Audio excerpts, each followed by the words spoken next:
The night was heavy, cold, and too quiet for that part of the city. Streetlights flickered like they were scared to stay alive. Wind pushed through the empty road, carrying dust and dry leaves with it. And on that dark road, a poor black man named Malik was riding his old cycle home. His jacket was thin. His hands were shaking a little from the cold. But Malik didn't complain. He had learned long ago that the world rarely listened when a poor man cried. He just wanted to reach home, eat something simple, and sleep. But tonight was not going to be simple. As he turned the corner near the old factory road, he saw something strange. A car, parked sideways, lights still on. And a woman standing outside, hugging herself tightly like she was trying to hold her fear inside her coat. Malik slowed down. His eyes narrowed. Something wasn't right. The woman kept looking over her shoulder every few seconds, as if someone was hunting her, as if she expected a shadow to jump out at her any moment.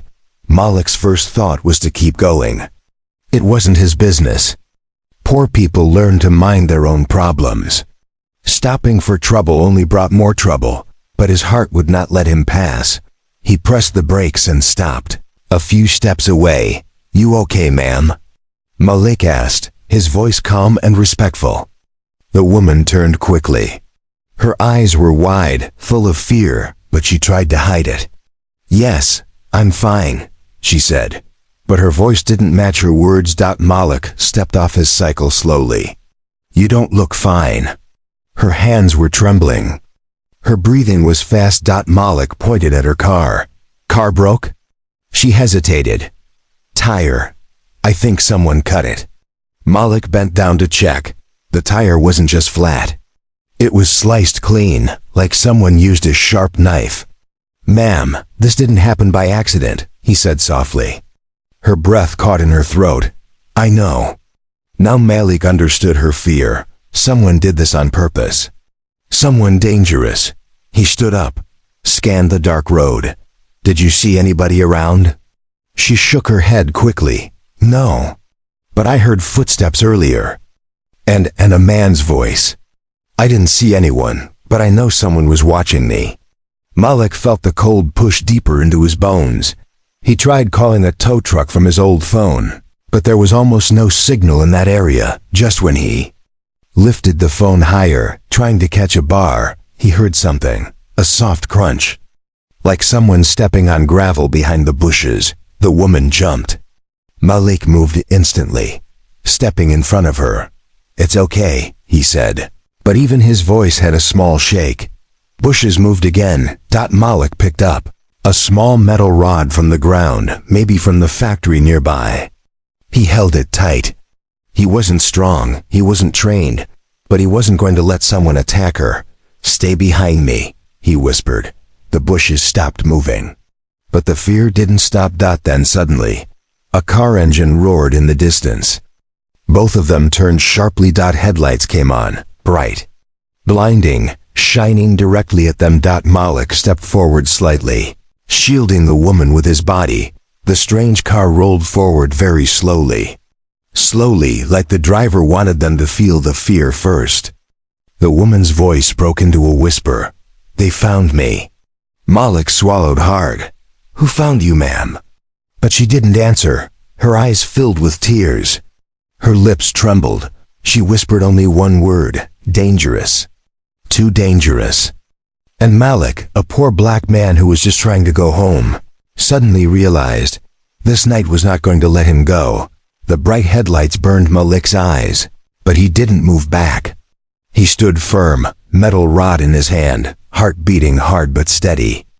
Behind him, the woman held her breath like she was scared even the sound of breathing would get her killed. The strange car didn't come close. It stopped far down the road, engine humming like a warning growl. The windows were tinted so dark that no face could be seen. No movement, no door opening, just watching. Malik felt sweat on his neck despite the cold night. "Ma'am," he whispered without turning. "You know whoever that is?" Her voice cracked. "Not by face, but I know why they're here." Malik didn't like that answer. You want to tell me? 'Cause if we standing in danger, I need to know what kind. She swallowed hard. I passed a verdict today. A dangerous one. I ruled against a powerful man who leads a violent gang. They threatened me, but I thought they were just angry words. Malik tightened his grip on the metal rod. So she wasn't just a random woman on a dark road. This was bigger. Much bigger. So that's why your tire was cut? He asked. She nodded slowly. Yes, they want to scare me, or worse. Malik studied the silent car again. It didn't attack. It didn't move. It only stared. Like it was waiting for something. We can't stay here, Malik whispered. He guided her away from the road, pushing his cycle beside them. Every few seconds he looked back. The car didn't follow, but its headlights remained fixed on them. Watching, judging. After walking several minutes, the woman hugged her coat tighter, teeth chattering. You didn't have to help me, she said softly. You could have kept riding home. Malik didn't look at her. I ain't leaving nobody in a situation like this. Don't matter who it is. For a moment, she stared at him like she didn't understand that kind of kindness. Like she wasn't used to it. The wind grew colder as they moved toward a narrow side street. Then Malik stopped suddenly. Fresh footprints, large ones. Heavy ones. Tracks leading behind an old wall. The woman gasped. Malik raised a hand and whispered, she. He stepped forward slowly, the rod ready. His breath looked white in the cold air. The silence of the night felt thicker. Almost heavy. Suddenly a bottle rolled out from behind the wall. The woman clapped her hand over her mouth. Malik's eyes widened. He shouted, move! He pulled her aside just as a shadow darted back behind the wall. Something shiny swung down from above, maybe a pipe. Maybe a blade missing Malik's head by inches. The woman screamed. Malik pushed her toward the open street. Run, now! They stumbled out into the road again. The silent car's engine roared louder like it sensed the chaos. Malik looked back just in time to see the shadow disappear behind the wall. They following me, she whispered, trembling. They want to finish what they started at the courthouse.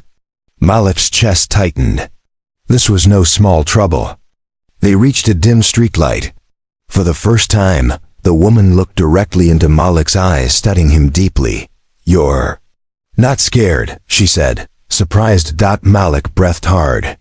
I am scared. I just ain't running away. She stared at him longer. Her eyes softened. Something in her expression changed. Like she had seen his face before. Like a memory trying to rise. Your name, she whispered. It's Malik, right? He nodded slowly. The woman froze. Her eyes widened. Her lips parted. As if a truth suddenly hit her like a storm. I know you, she whispered. Malik's heart skipped. What you mean you know me? He asked carefully. She stepped back, her hands shaking again. I've seen your face before, she said. In a courtroom. The night felt even colder. Malik stopped walking. The cold air suddenly felt heavier, like the whole night was holding its breath. In a courtroom? He repeated slowly. You sure about that, ma'am? The woman didn't answer right away. Her eyes stayed locked on Malik's face, searching, remembering, afraid. Finally she nodded. Yes, I've seen you there. Malik's stomach tightened. He stepped back a little. People like him didn't have good memories of courtrooms. Courtrooms meant fear. Courtrooms meant lies. Courtrooms meant losing. The woman looked away, ashamed of something she wasn't ready to say. Malik didn't push her. Cold wind blew between them, carrying snowflakes that brushed their coats. The road ahead was long and empty, but they had no choice but to keep moving. Somewhere behind them, unseen eyes were still watching, still following. Malik lifted his cycle and walked again. The woman followed, her steps slow and unsure. You seen me there for what reason? He asked gently, trying to keep his voice calm. The woman hesitated. I can't say yet. Malik let out a small breath. Ma'am, tonight ain't the night for secrets. She looked up at him, almost pleading. I know, But everything will make sense soon, I promise. They walked under another flickering streetlight. Snow began falling harder now, covering the road in a thin white layer. Malik's breath looked like smoke in the cold air. The woman wrapped her arms around herself, shivering. Malik noticed her shoes were thin and her coat wasn't warm enough. "You cold?" he asked. "A little," she whispered. Malik took off his scarf, torn from one side, and gently wrapped it around her neck. Her eyes softened. "Thank you." Malik shrugged. "Ain't nothing."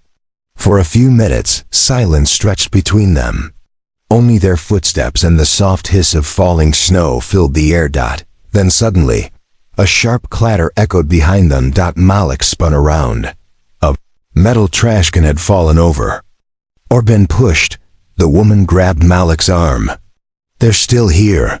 Malik narrowed his eyes, scanning the shadows. "I know." They started walking quicker. Every few seconds, Malik looked back. The feeling of being hunted grew stronger. The woman finally broke the silence. "Malik, do you remember going to trial 2 years ago?"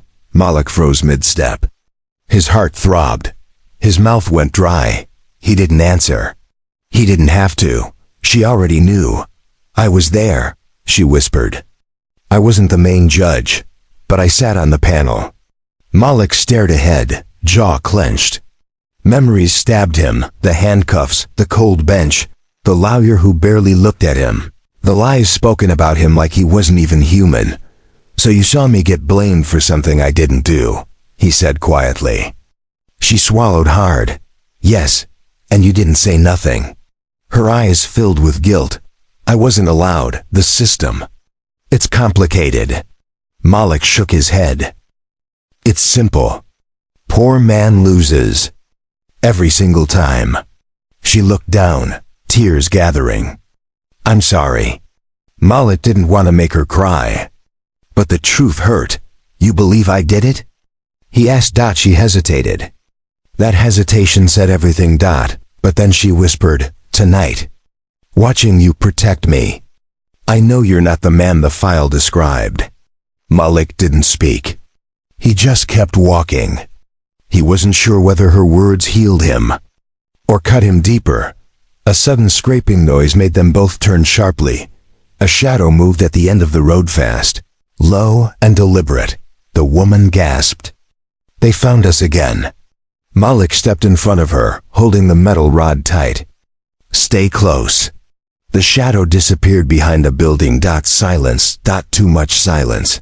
Malik's heartbeat pounded like a drum in his ears.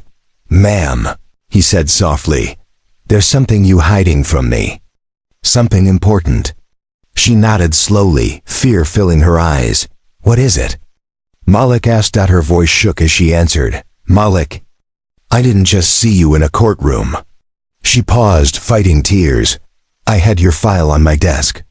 The world around them went quiet. Too quiet. Malik didn't move. Didn't blink. Didn't breathe. Her words hit him like cold water. "I had your file on my desk." The snow kept falling around them. Soft and silent, but inside Malik's chest, everything was loud. His heartbeat. His anger, his confusion. He gripped the metal rod tighter. "My file?" he asked slowly. "Why? Who are you exactly?" The woman took a shaky breath. Her voice lowered, heavy with fear and guilt.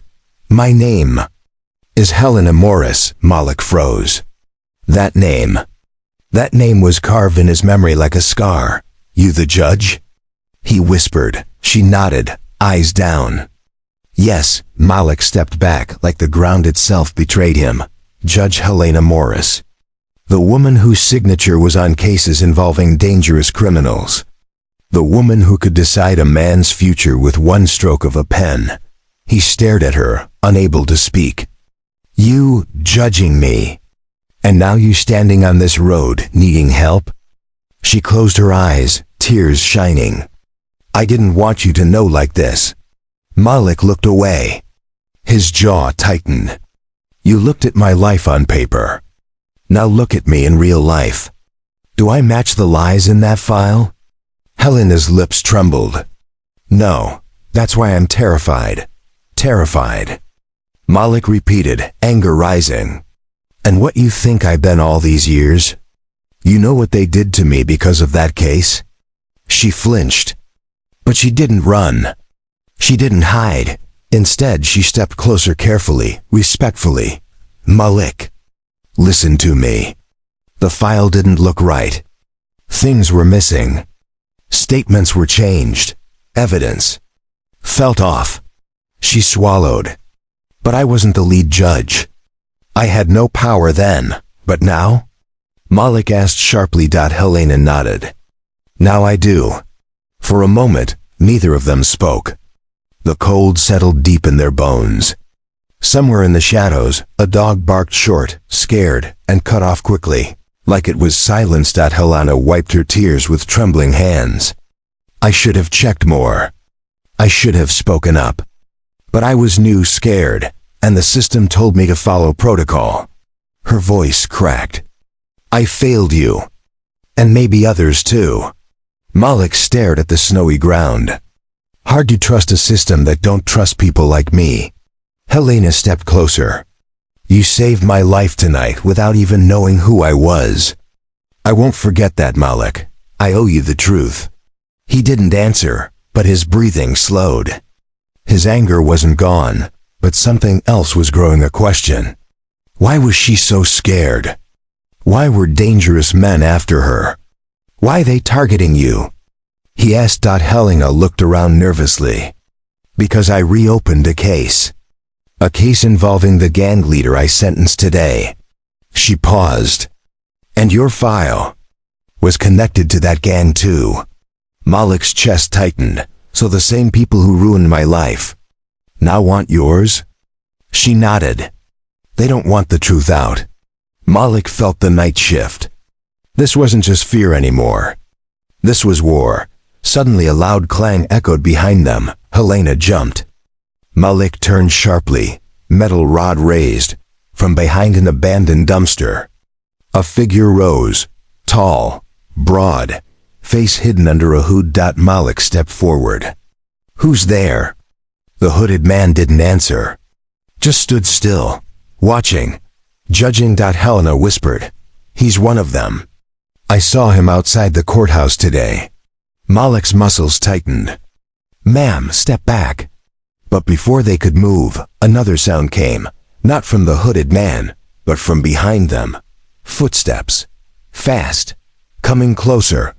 Malik grabbed Helena's arm. Run!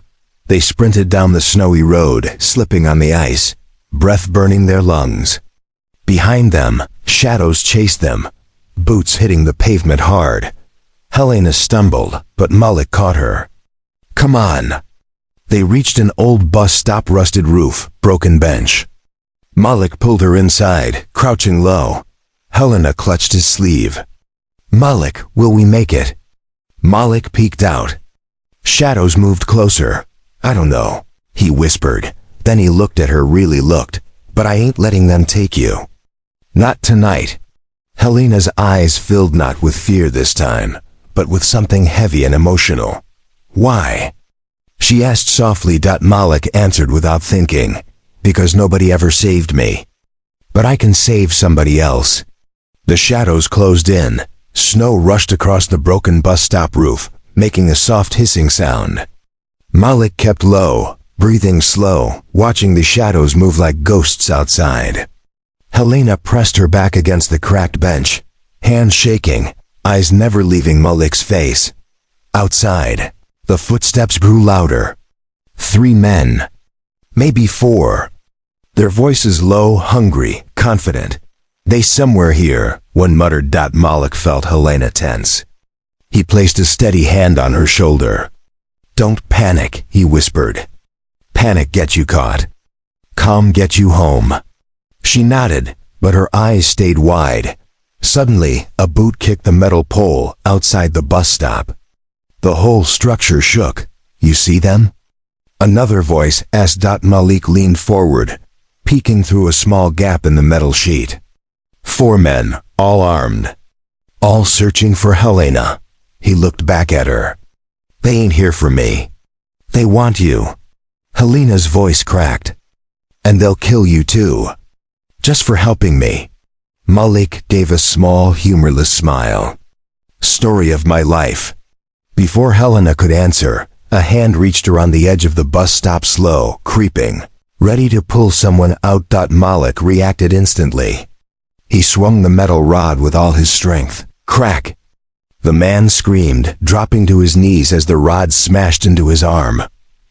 Run! Malik shouted. Helena ran out the other side.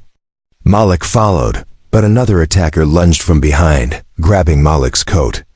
Malik twisted, kicking back, but the man was strong, bigger, heavier. Helena screamed, Malik! Malik pushed hard, breaking free, but the attacker punched him in the stomach. Malik stumbled, pain bursting through him, but he didn't fall. He clenched his jaw and swung again. Another crack. The attacker dropped, groaning, but the other two men were already coming. Go! Malik yelled. Don't wait for me. Helena refused to move. I'm not leaving you. Malik pushed her back. You have to. They want you more than me. But she still didn't run. Her eyes were bright with fear, not fear for herself. Fear for him. The two remaining attackers charged. Malik stepped in front of Helena again, rod raised even though his body hurt. The first swung a knife. Malik dodged barely. Snow scattered beneath their feet. Malik kicked his knee. The man crashed down. The second grabbed Malik from behind, choking him with an arm around his neck. Malik gasped, clawing at the arm, crushing his throat. Helena grabbed a broken brick from the ground and hit the attacker's arm. The man yelled and loosened his grip. Malik twisted free and slammed the rod into his ribs. He dropped to the ground. Malik breathed hard, chest burning, body shaking. Blood dripped from his eyebrow where one punch had landed. Helena knelt beside him. You're hurt. Malik wiped the blood with the back of his hand. I've been hurt before. This ain't new. Her eyes softened with guilt. You got in this because of me. Malik shook his head slowly. No, I got in this because it was right. Poor folks don't get many chances to do something right. Before Helena could respond, a car engine roared again, the same silent car from earlier, now moving fast. Headlights blazing like angry eyes. Malik pulled Helena behind him once more. The car swerved toward them. Helena screamed. Malik pushed her aside and jumped out of the way. The car missed by inches. It stopped, wheels spinning in the snow. The window rolled down. A man with cold eyes stared at them. The gang leader. He pointed a gun directly at Helena. Malik stepped in front of her, spreading his arms wide, shaking but unbroken. If you want her, Malik said, breathless but steady, you gotta go through me. The gang leader smirked. I was planning to. Before he could shoot, police sirens exploded through the night. Flashing blue and red lights lit up the snowy road. The gang leader cursed and sped away. Helena grabbed Malik's arm, voice shaking with relief. They're here. Finally. But then something even worse happened. The gang members, though still on the ground, pointed at Malik and shouted, he attacked her. Arrest him. Police froze in confusion. Helena's eyes widened. Malik looked at the officers, then at her. Say something, he whispered. Her mouth opened, but the officers were already stepping toward Malik. Police lights flashed blue and red across the snowy road, coloring the night like a war scene. Malik raised both hands slowly, not because he was guilty, but because he had learned long ago what happened to black men who made sudden moves around cops. The cold barrel of fear pressed against him harder than any gun. Two officers stepped forward. One shouted, Sir! Step away from the woman. Malik didn't argue. He didn't speak. He just lowered the metal rod and let it fall onto the snow with a dull clank. The gang members used that moment to twist the story. He attacked her, one cried. He's the one chasing her. We tried to save the judge. Judge, The word hit the officers instantly. Two cops looked at Helena with wide eyes. Judge Morris, is this true? Helena opened her mouth, but Malik saw the fear in her eyes. Not fear of him, fear of the system. Fear of what speaking the truth would cost her. She hesitated. And that hesitation broke Malik's heart. The officers grabbed his wrists and forced them behind his back. Malik didn't resist, even though pain shot through his bruised arms. "Ma'am, step aside," the officer said, pulling her away gently. "We'll handle him." Helena shook her head fast. "No, wait, he didn't," but her voice sounded small. Lost under sirens and shouting. Malik closed his eyes. He wasn't surprised. He was just tired. Flashback, courtroom 2 years ago, as the officers pushed Malik toward the patrol car. He remembered that courtroom. How cold it felt. How alone he was. He remembered sitting at the defendant's table, hands cuffed while people whispered about him like he couldn't hear. He remembered the prosecutor twisting the truth until it fit a story that made him look like a monster. He remembered the judge, Helena, sitting far above, calm, unreadable. He remembered begging his lawyer to tell the truth, but the lawyer only cared about ending the case quickly. No one listened to Malik. No one cared. And now, tonight, history was repeating itself. Back to present. The hospital. Malik didn't remember much after the cuffs clicked shut. He heard Helena yelling his name, running after the car, but her voice faded as darkness swallowed him. He woke up in a hospital bed. His chest hurt, his ribs hurt. His throat felt tight. A police officer sat outside the room, guarding the door. Malik stared at the ceiling. "Figures," he whispered, but unknown to him, across the hospital hallway, Judge Helena Morris wasn't sleeping. She was pacing, sweating, shaking. A folder clutched in her hands, Malik's file. The file she never forgot, the file she once doubted, but now trusted more than ever. She sat in a private waiting room, papers spread across the table, reading every line with fresh eyes. Her hands trembled when she found it. Evidence missing. Witness report changed. Timeline altered. Key statement removed. Her breath caught. Oh God, he was telling the truth. She flipped through more pages. Her heart broke when she saw the final note. Case closed fast due to political pressure. Suspect poor and not important enough for deeper review. Tears fell down her cheeks. How did I let this happen? For the first time, she felt the weight of her decisions. The coldness of the system. The cruelty in the cracks. The thousands like Malik who never got justice. She wiped her face and stood. She marched to the police chief's office, still open because of the night. Emergency.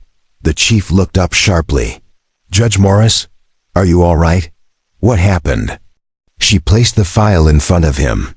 Her voice was firm, steady, determined. "This man," she said, pointing at Malik's picture, "is innocent." The chief frowned. "Judge, we need evidence." Helena slammed the altered pages on his desk. "Here's your evidence."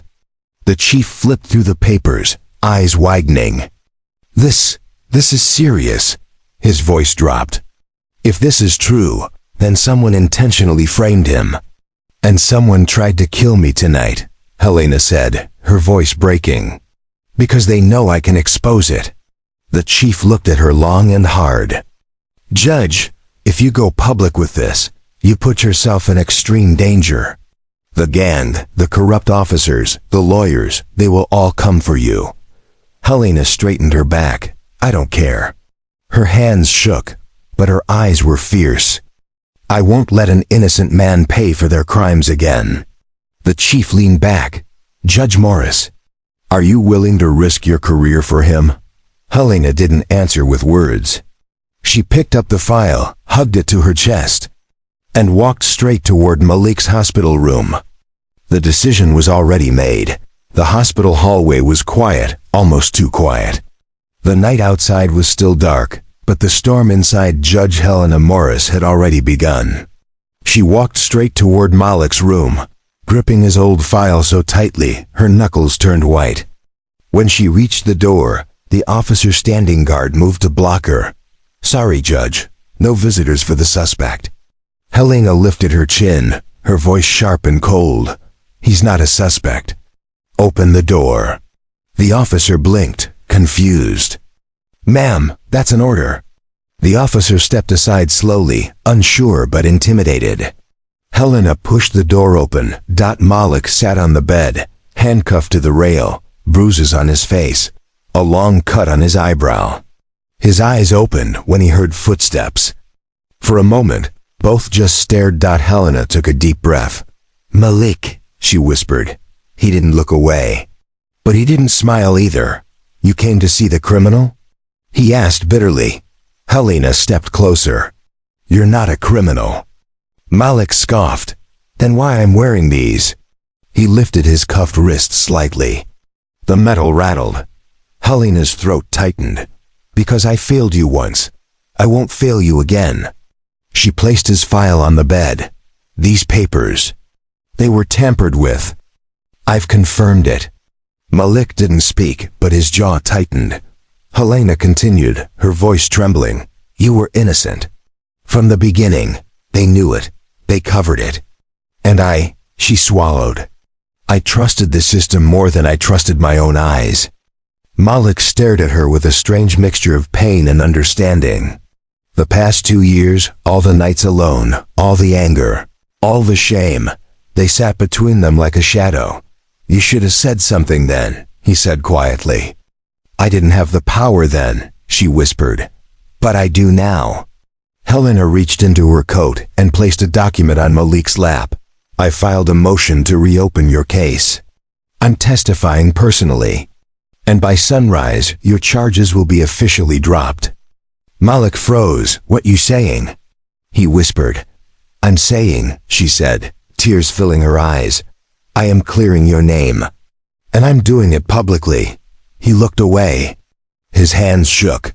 "That gang ain't gonna let you walk after that." She wiped her tears. "I'm not walking alone." For the first time that night, Malik's eyes softened. He didn't trust the world. But he trusted the truth. And she was finally telling the truth. The courtroom next MORNIRG reporters flooded the courthouse. Cameras flashed like lightning. Police escorted the gang members in handcuffs. Corrupt officers were suspended. The city buzzed, and Malik stood quietly beside Helena. His charges were dropped publicly. His name was cleared. His truth finally spoken out loud. Helena stood before the crowd of reporters and said, "This man saved my life. Tonight I'm saving his." Justice is not justice until it serves everyone equally, rich or poor. The crowd murmured. A few clapped. Some cried. Malik just looked at her, stunned. She had risked everything, her career, her safety, her reputation. All for him. After the Sierra snow melted under the soft morning sun, as Malik and Helena stepped outside. For the first time in years, Malik felt light, like the weight chained to his back had finally broken. Helena turned to him. "What will you do now?" she asked gently. Malik looked at his hands that had carried pain, carried fear, carried battles he never asked for. "I don't know," he said honestly. "I gotta start over." Helena smiled softly. "You don't have to start alone." Malik raised an eyebrow. "What you mean?" She took a small card from her pocket and handed it to him. "Security director at the courthouse. We need someone honest, someone brave, someone who doesn't run when danger comes." Malik stared at the card. "Why me?" Helena stepped closer. "Because you protect people, even when the world never protected you." For a moment, they stood silent as the wind brushed past them. Then Helena gently reached for his hand, the same hand that had shielded her all night.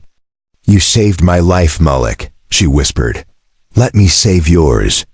Malik felt something warm break through the cold inside him. A beginning, a second chance, a future. He nodded slowly. "All right, Judge," he said with a small smile. "Let's see where this goes." Helena smiled back, not the smile of a judge, not the smile of a stranger, but the smile of someone who finally saw him. The real him. And that was the day a poor black man walked out of the shadows, not alone, not hunted, but finally free.